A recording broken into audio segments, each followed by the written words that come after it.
আসসালামু আলাইকুম প্রিয় ভিউয়ার্স, নতুন একটি ভিডিওতে আপনাদের স্বাগত। তো আজকে আমরা অবস্থান করছি সিরাজগঞ্জ জেলা শাহজাদপুর উপজেলা ব্রজবালা গ্রামে। তো আজকে আমরা আপনাদের দেখানোর চেষ্টা করব লাল শাক চাষ সম্পর্কে। কৃষকের বক্তব্য অনুযায়ী সব চাষের চেয়ে লাল শাক চাষ করে লাভবান হতে পারবেন আপনারা সবচেয়ে বেশি।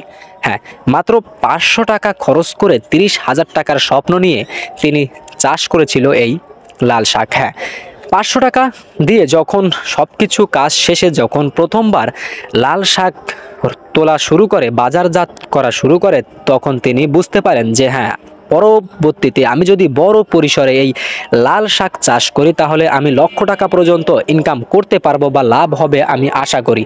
তো পরবর্তীতে তিনি মাত্র 6 ডিসিমাল জমির উপরে এই লাল শাক চাষ করে। এই লাল শাক চাষের পরে তিনি যা বুঝতে পারে বা একটি শিক্ষা হয় যে হ্যাঁ, এই লাল শাক চাষে দ্বিগুণ লাভ, কিন্তু খরচের দিক দিয়ে যদি আমরা ভাবি, খরচটা একেবারে নিম্ন পর্যায়ে।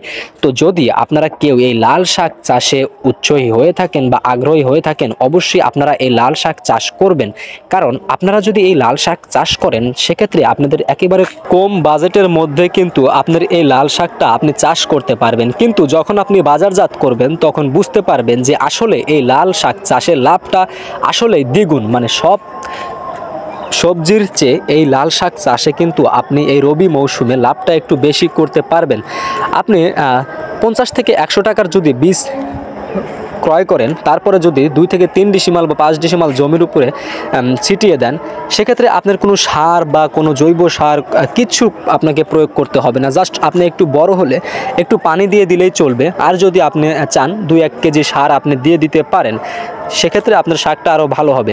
কিন্তু এই সময়ে এসে একটু সেচ দিলে শাকটা আরও ভালো হয় এবং দেখতেও অনেক ভালো লাগে, কালারটা অনেক সুন্দর। তো প্রিয় ভিউয়ার্স, আজকে আমরা আপনাদেরকে জানানোর চেষ্টা করলাম যে আসলে লাল শাক চাষে কিন্তু অনেক লাভ। তো আপনারা যদি পরবর্তীতে লাল শাক চাষ করতে চান তাহলে একটি ভালো উদ্যোগ আপনারা নিতে যাচ্ছেন। তো প্রিয় ভিউয়ার্স, আজকের ভিডিওটি এ পর্যন্ত শেষ করছি। দেখা হচ্ছে সামনের নতুন কোনো ভিডিওতে। ধন্যবাদ।